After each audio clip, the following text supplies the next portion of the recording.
If you trace your family tree back far enough, past your grandparents, your ancestors, and the dawn of recorded history, who were the ultimate first parents?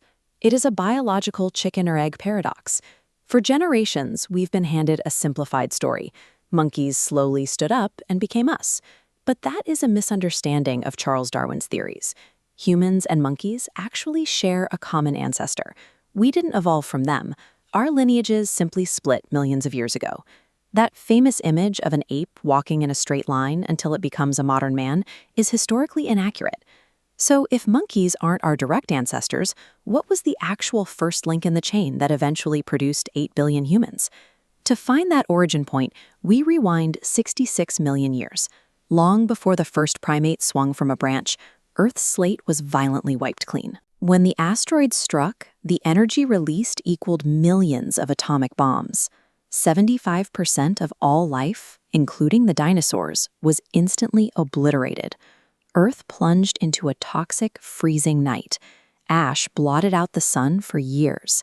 Rivers dried up, and the atmosphere was choked, starved of the oxygen that most large creatures needed to survive. But deep underground, in the crevices of caves, tiny rat-like mammals were holding on. These creatures, sometimes called scrabblers, survived the apocalypse by eating the very ash that rained down, along with whatever small insects they could find.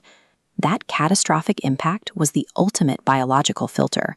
The massive predators were gone, leaving these tiny, resilient mammals as the survivors that would eventually inherit the Earth.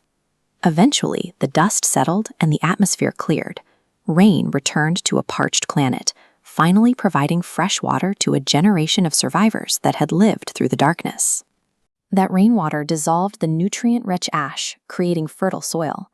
Soon, green shoots spread across the barren crust, expanding into ferns, and millions of years later, into the towering, lush forests that would cover the continent. With the planet healing, these mammals rapidly adapted to fill empty ecosystems, diverging into distinct evolutionary branches: water, sky, and land. One branch settled into the African canopies, the primates.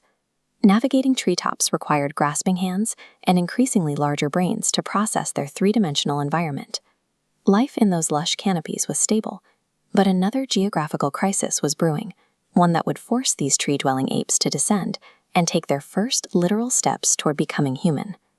Around 7 million years ago, deep tectonic plates in Africa began violently shifting.